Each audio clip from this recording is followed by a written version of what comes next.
Queridos hermanos y amigos, Dios les bendiga. En esta ocasión estaremos compartiendo la lección número 7 con el título Iglesia de Tiatira y la tolerancia a la fornicación y a la idolatría. Estará tomado de Apocalipsis capítulo 2, verso 18 hasta el 29. Recuerden que estamos estudiando acerca de los mensajes a las 7 iglesias. Ya en este momento se ha estudiado el mensaje a Éfeso, a Esmirna, y ahora estaremos estudiando el mensaje a Tiatira. También la clase anterior vimos el mensaje a la iglesia de Pérgamo. Entonces, vamos a considerar la palabra del Señor. Apocalipsis capítulo 2, verso 18 hasta el 29.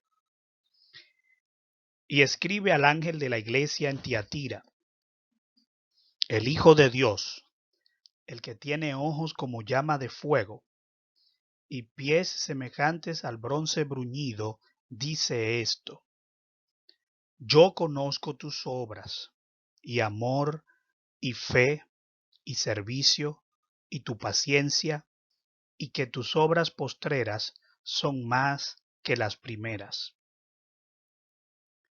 Pero tengo unas pocas cosas contra ti, que toleras que esa mujer Jezabel, que se dice profetiza, enseñe y seduzca a mis siervos a fornicar y a comer cosas sacrificadas a los ídolos.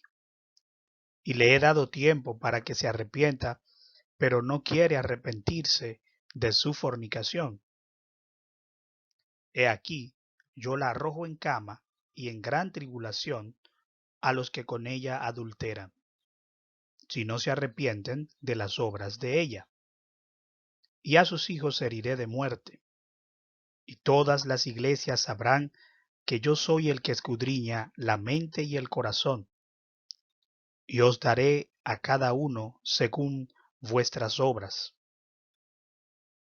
Pero a vosotros y a los demás que están en Tiatira, a cuantos no tienen esa doctrina y no han conocido lo que ellos llaman las profundidades de Satanás, yo os digo, no os impondré otra carga, pero lo que tenéis, retenedlo hasta que yo venga.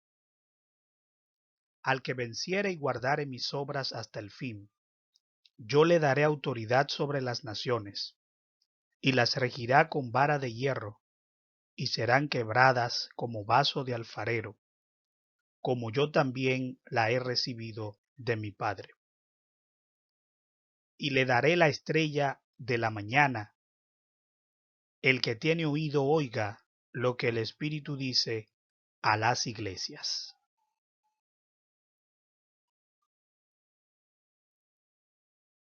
La afirmación fundamental dice de la siguiente manera: la iglesia que tolera las enseñanzas de falsas profetisas será juzgada por el Hijo de Dios.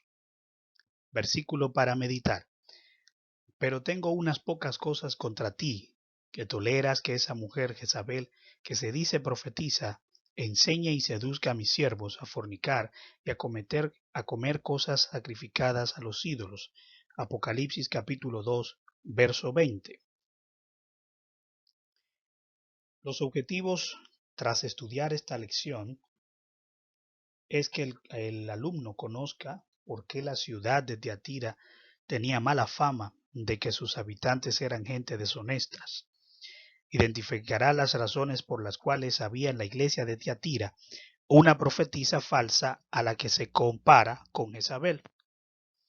Valorará el juicio divino contra los fornicarios e idólatras que están en la iglesia engañando a la grey. Veamos primero entonces el autor de la carta a la iglesia de Tiatira y su mensaje, según el capítulo 2, verso 18. Vemos que el autor se identifica como el Hijo de Dios. En el capítulo 2, verso 18 dice, y escribe al ángel de la iglesia en Tiatira, el Hijo de Dios, el que tiene ojos como llama de fuego y pies semejante al bronce bruñido, dice esto. O sea, el autor de la carta que ha sido enviada, como ya se ha visto en lecciones anteriores, primeramente a Juan, y luego él debía llevarla a los denominados ángeles de la iglesia, que eran los cuidadores, los pastores, los que estaban al frente de la congregación. Fíjense que el mensaje inicia, escribe al ángel de la iglesia. Entonces Jesús, nuestro Dios, nuestro Señor, quien está dando estas indicaciones, dice que Él es el Hijo de Dios. Aquí lo que se hace es que se afirma la deidad de Jesús de Nazaret. Muchos por mucho tiempo han querido negar la deidad. Deidad, cuando hablamos de la deidad, hablamos de la característica o la facultad en tanto que es Dios mismo. Al decir la deidad de Jesús de Nazaret, estamos hablando de que Él es uno con Dios, de que Él es Dios. Está hablando del carácter de Hijo único y singular de Dios. La palabra habla porque de tal manera amó Dios al mundo que ha dado a su Hijo unigénito del Padre, ¿verdad? Es el Hijo de Dios. A lo largo del Nuevo Testamento, nosotros podemos encontrar diferentes porciones bíblicas que nos atestiguan de que Jesucristo es el Hijo de Dios.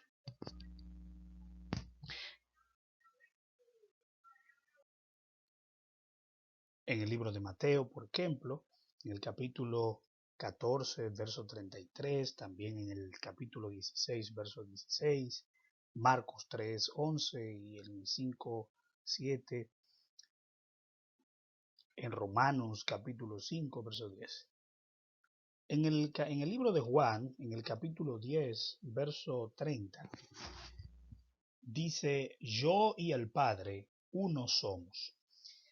Sé que el Señor testificó, el Señor dio su palabra de que Él y el Padre uno eran o uno son, en el sentido de que en esencia nosotros, como así lo hemos visto a lo largo de las Escrituras, se manifiesta nuestro Dios, que es el único Dios, Dios verdadero, con una manifestación en tres personas, el Padre, el Hijo o el Verbo y el Espíritu Santo. O sea que en este sentido lo que se está dando es una afirmación realmente de quién es el que le está poniendo el sello a esta carta, que se presenta a sí mismo como Hijo de Dios.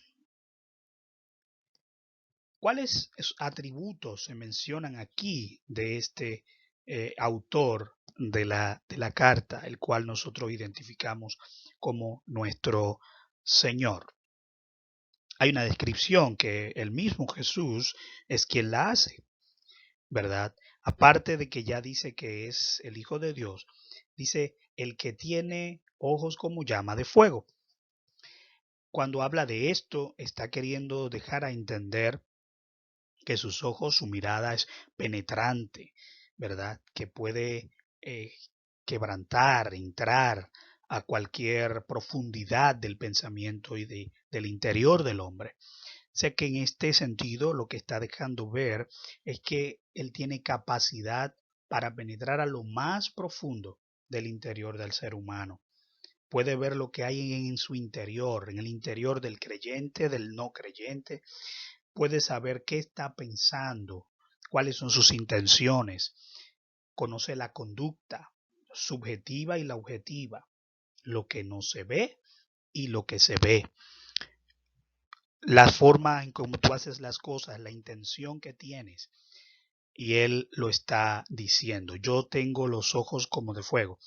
Lo que quiere decir, hermanos, también es que no importa lo oculto que esté el mal dentro del hombre o dentro de la congregación, él se va a dar cuenta. Eso es lo que quiere decir. Él es que revela todo, independientemente de cómo tratemos de poner las cosas de manera que él no lo vea. Es imposible porque sus ojos son como llamas de fuego.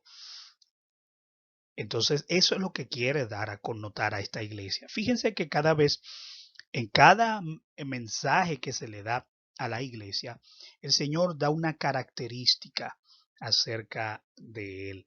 Bien, esa característica que él da va en consonancia, va de acuerdo a el mensaje que le va a dar a la iglesia. Dependiendo de lo que le vaya a decir, él le dice una característica de él.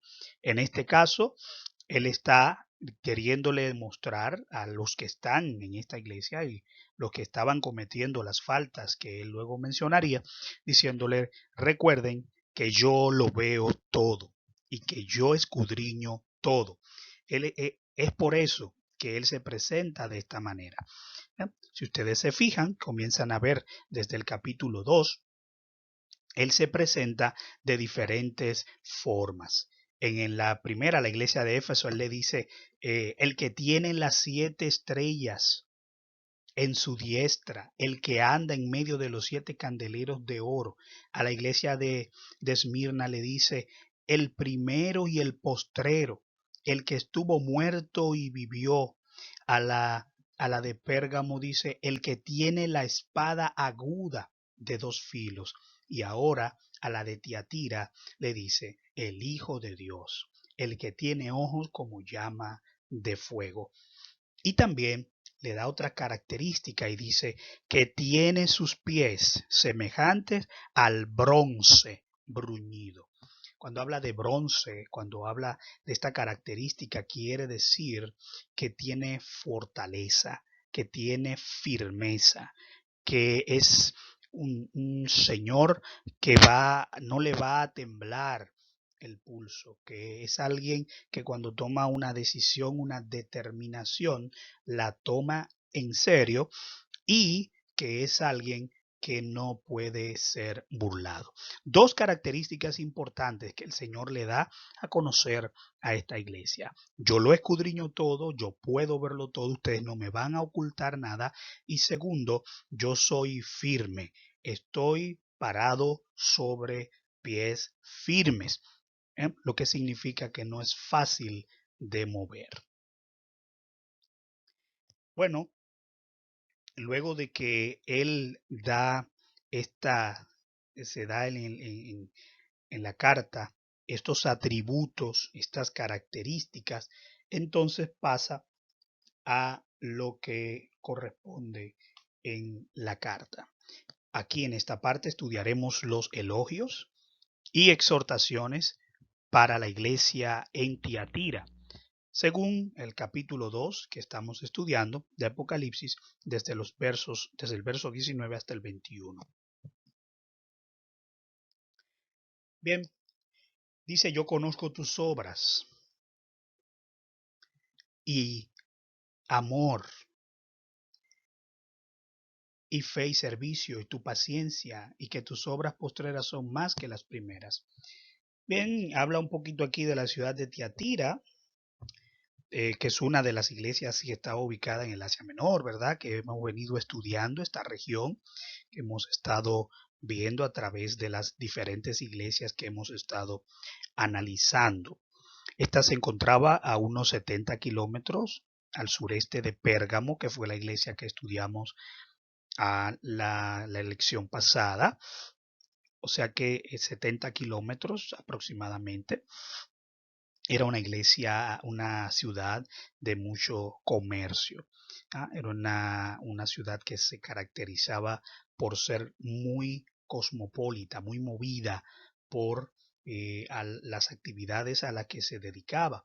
Se destacó por la industria del comercio textil. Tenía comercio, importantes asociaciones de obreros, gremios, ¿verdad? Pero estos gremios utilizaban su influencia y su autoridad para imponer ciertos rituales y ceremonias que a Dios no le agradaban. Por eso era una ciudad difícil también. En Pérgamo estudiamos que había una ciudad difícil y aquí también esta ciudad era complicada por este sentido. O sea que estos hermanos que estaban en estas iglesias no estaban en lugares fáciles, estaban en lugares que eran complicados de ser cristiano, de ser creyente.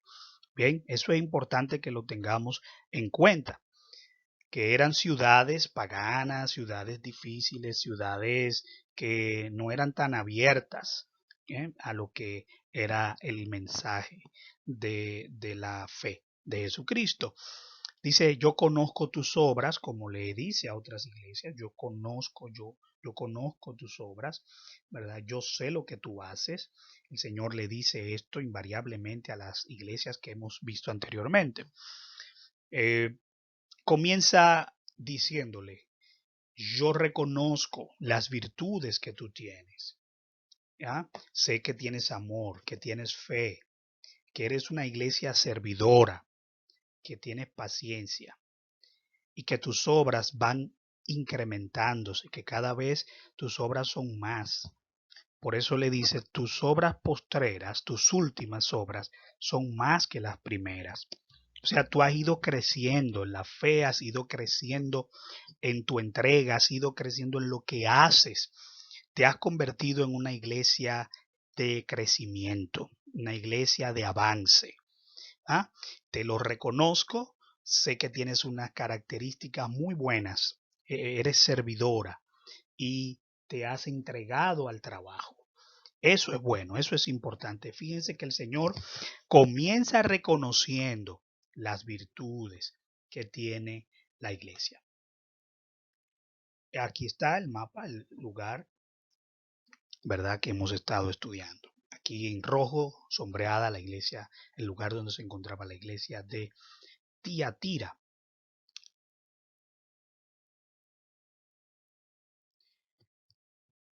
Bueno, él ya una vez que ha reconocido sus bondades, que ha reconocido sus atributos, que le ha dado ya, le ha dicho la parte buena, la parte amable, la parte que había que resaltar de esta iglesia, entonces censura los pecados de la iglesia.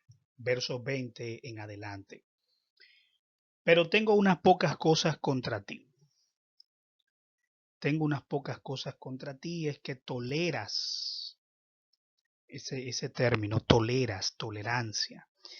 Que esa mujer Jezabel que se dice profetiza enseñe y seduzca a mis siervos a fornicar y a comer cosas sacrificadas a los ídolos. Le he dado tiempo para que se arrepienta, pero no quiere arrepentirse de su fornicación.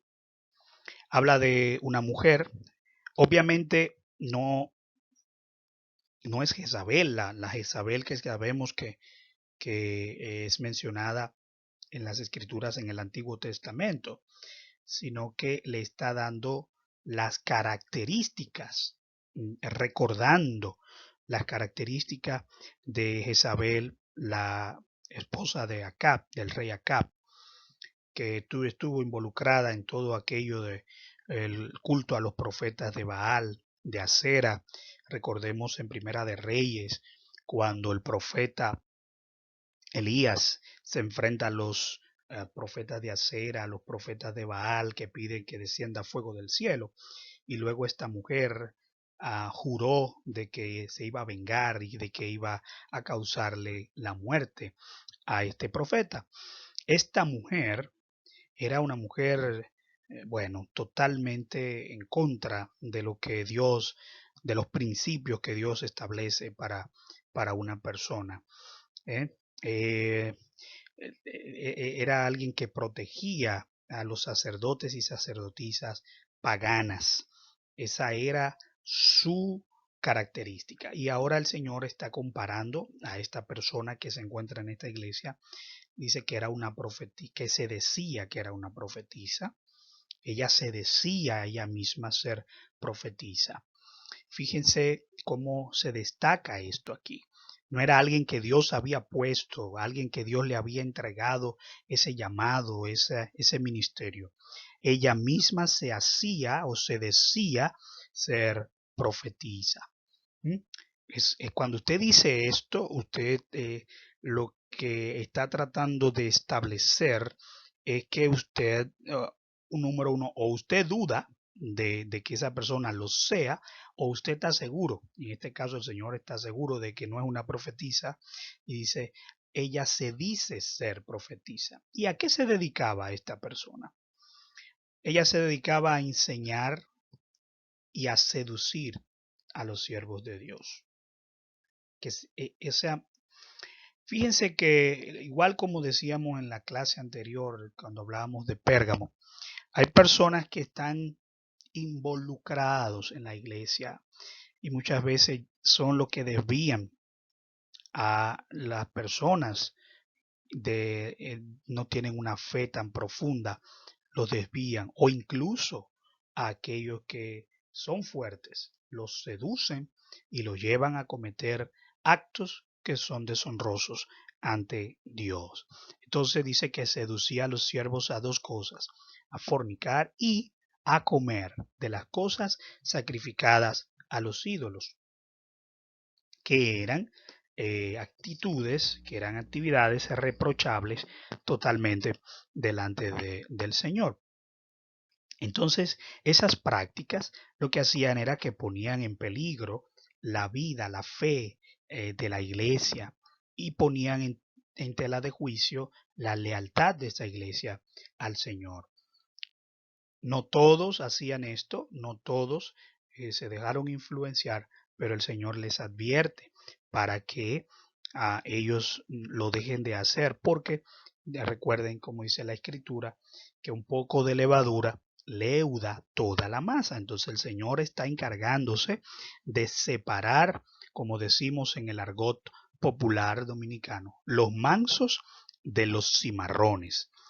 Los que estaban cometiendo toda fechoría lo quería separar de aquellos que ciertamente estaban buscando agradar al Señor. Fíjense que sigue diciendo, yo le he dado tiempo para que se arrepienta. El Señor es misericordioso y Dios le dio chance, le dio tiempo para arrepentirse. Le he dado tiempo para que se arrepienta. Pero ella tenía una característica. ¿Cuál era? No quiere arrepentirse de su fornicación.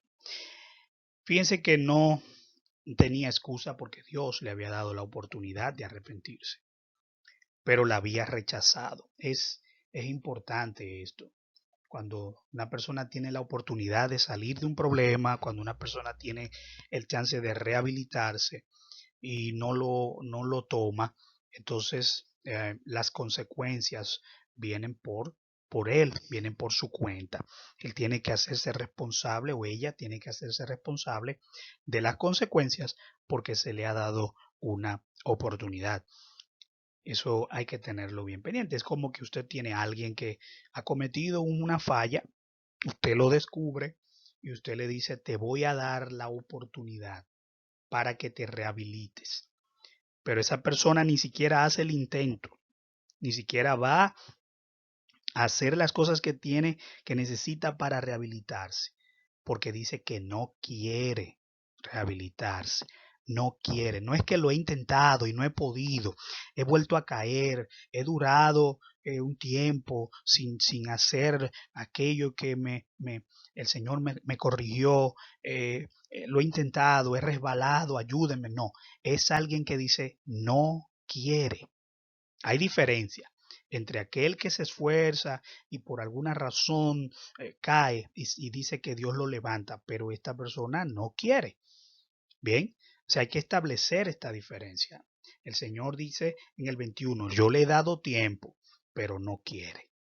Esta era una persona ya que tenía una conciencia reprobada, que ya era una persona que tenía cauterizada su conciencia. Era alguien malvado, que no quería arrepentirse, sino que quería seguir influenciando a aquellos que seguían al Señor.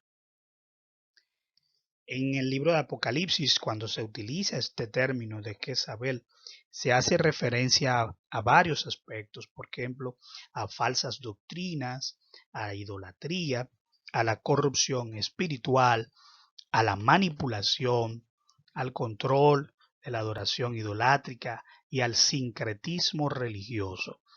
El sincretismo religioso es cuando se toma un poquito de cada religión o de cada creencia y se mezcla. Yo hago un poco de esto, hago un poco de aquello, mezclo cultura y mezclo enseñanza de una religión y de la otra y hago mi propia religión con un poquito de esto y un poquito de aquello. Eso a Dios no le agrada, obviamente ustedes lo saben, que Dios no comparte su gloria con nadie y Él no quiere que nosotros seamos mezclados con otras corrientes, sino que sirvamos solamente a Él. En cuanto a advertencias, juicio y recompensas, versos 22 en adelante. Versos 22 en adelante. El Señor ya se ha presentado, ha dicho quién es Él, ha dicho que Él puede verlo todo, que Él tiene fortaleza para estar de pie, estar firme y enfrentarse a lo que sea. Le reconoce a la iglesia sus bondades, le dice dónde está la falla y ahora le advierte lo que puede acontecer a aquellos que aceptan la palabra o a aquellos que no lo hacen. Bien, capítulo 20, verso 22, perdón, al 29. Estamos en el capítulo 2 de Apocalipsis. Advertencias y juicios. El 22 dice, aquí yo la arrojo en cama. Dijo, bueno, ya a esta señora yo le di la oportunidad, ya yo le di el chance de hacer las cosas bien. Entonces ahora voy a tener que tomar una conducta y la conducta que dice que va a tomar es, he aquí yo la arrojo en cama. O sea, lo que quiere decir que iba a traer una enfermedad sobre ella. Iba a traer una enfermedad sobre su cuerpo. Fíjense que las enfermedades pueden venir por una desobediencia. Las enfermedades pueden venir como una forma de advertencia, puede venir como una forma de que el Señor utilice para castigar por alguna razón. No todo el que se enferma es como un castigo de Dios, ¿verdad? No todo el que tiene un problema, que le duele la cabeza, que tiene una gripe, que tiene una enfermedad cualquiera que sea, no debe pensar que Dios me mandó esta enfermedad por algo que yo hice. Recuerden en una ocasión cuando el Señor le presentan a un ciego de nacimiento, le preguntan, Señor, ¿quién pecó? ¿Este o sus padres? Y el Señor le dijo, no, ni pecó él ni pecaron sus padres. Aquí hay un propósito y es que Dios sea glorificado. Fíjense que no siempre es por pecado, ¿eh? Eso yo quiero dejarlo establecido. Job era un hombre que Dios dio testimonio de él.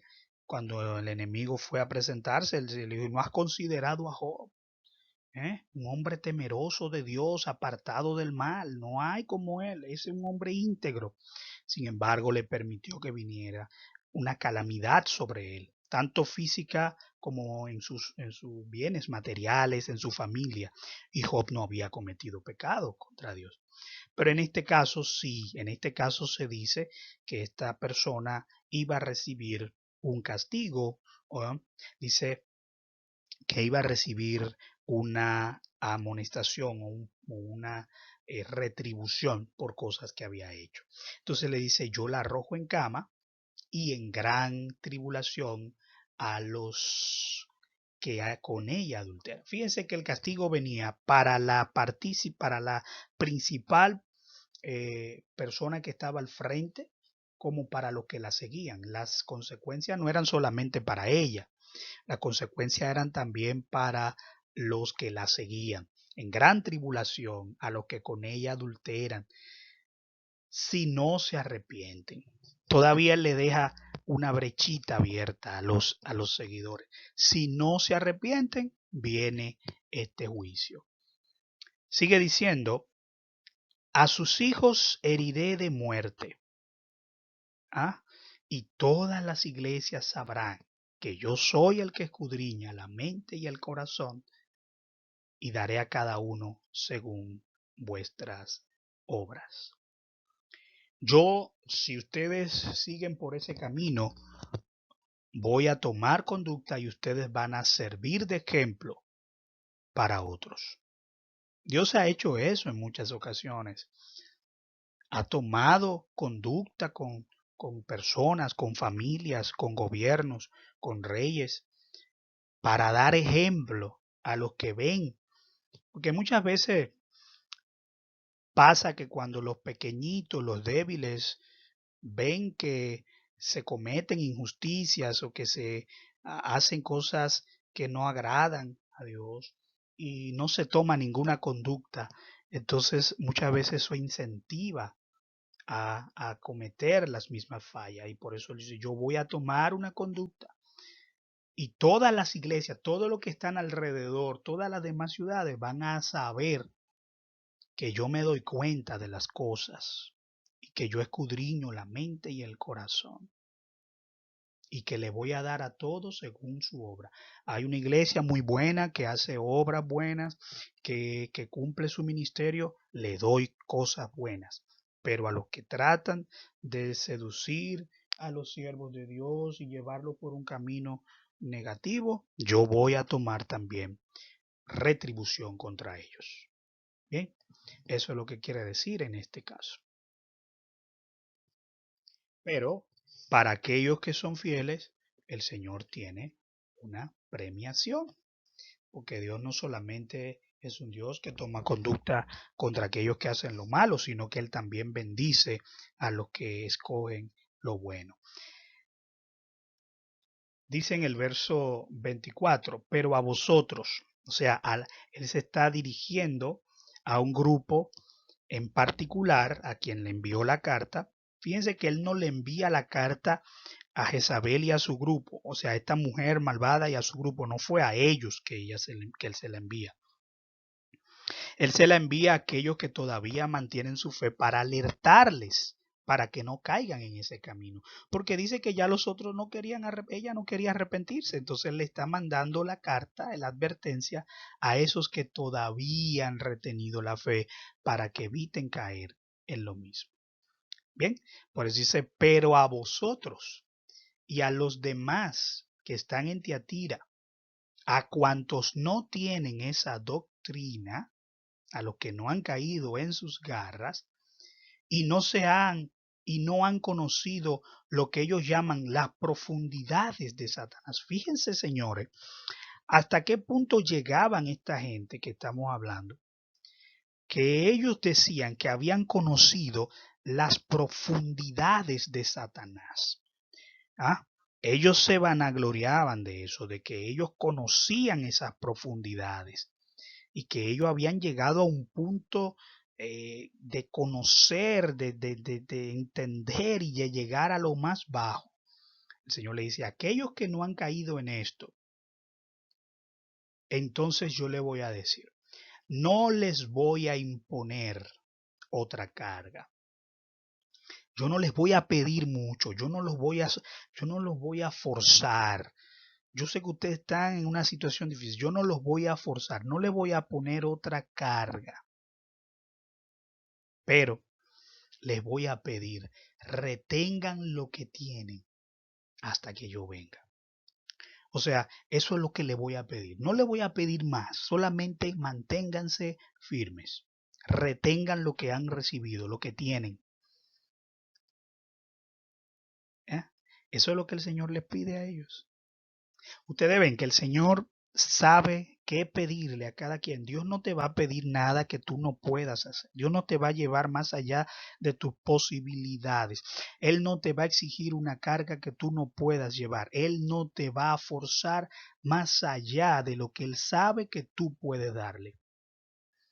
Él dice, yo no te voy a poner más carga. Lo puedes leer ahí. En el verso 24, no os impondré otra carga. Yo sé con lo que ustedes están cargando, pero retengan lo que tienen. Manténganse ahí, eso es lo que les quiero decir.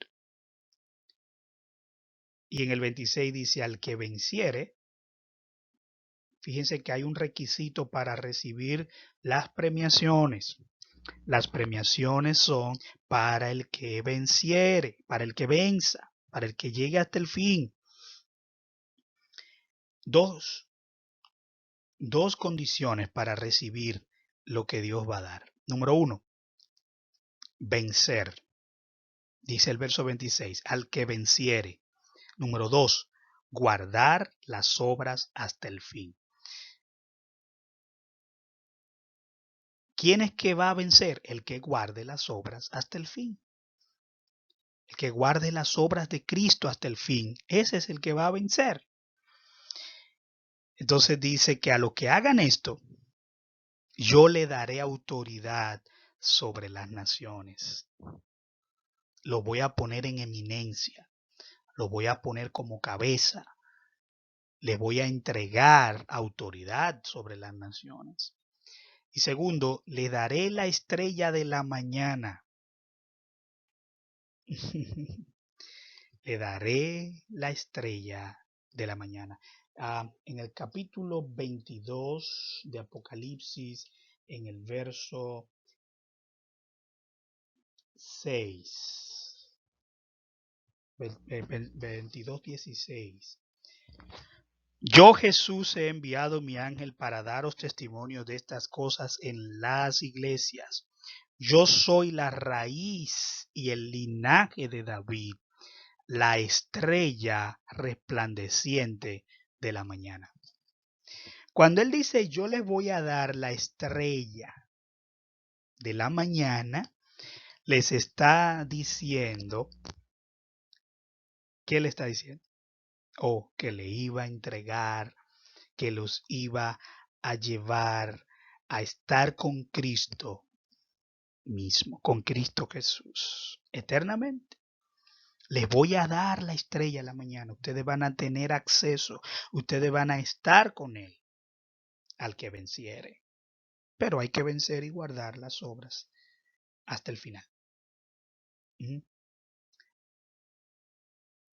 Dice que Él ha recibido de su Padre algo.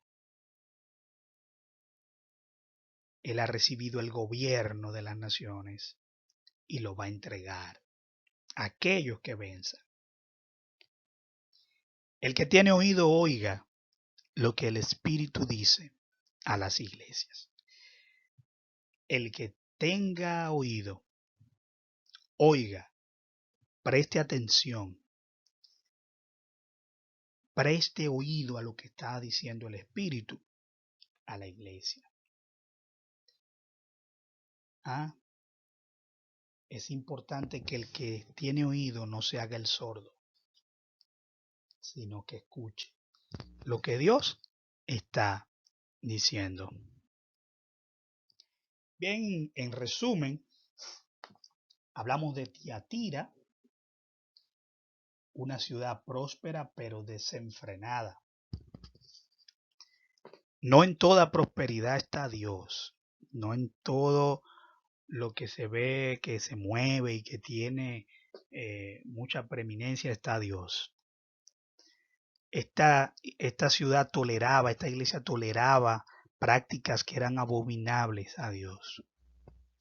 Dios se presenta ante ellos como el que todo lo escudriña y lo conoce. Esto quiere decir que este grupo lo hacía de manera sutil, de manera soterrada, pero a Dios nada se le escapa. Él exhorta a los pecadores al arrepentimiento, pero los pecadores no querían arrepentirse. Advierte las consecuencias a los que no se apartan del mal. Habla de llevarlo, arrojarlo en cama, ponerlo en gran tribulación, herir a sus hijos de muerte. Esas son advertencias a los que siguen lo malo. Pero al que sigue el bien, Él les promete tener autoridad sobre las naciones y que también les daría la estrella de la mañana, que no es otro que el mismo Cristo Jesús. Mis hermanos, a la luz de lo que acabamos de estudiar en el día de hoy, le pedimos al Señor que nos ayude a identificar en medio de nosotros como iglesia a aquellos que con sus influencias negativas hacen desviar a los más pequeños y aún aquellos con más tiempo y más conocimiento. Oremos al Señor para que nos ayude a identificar a través de su palabra toda aquella influencia negativa y podamos sacarla de en medio de nosotros. En el nombre de Jesús. Amén.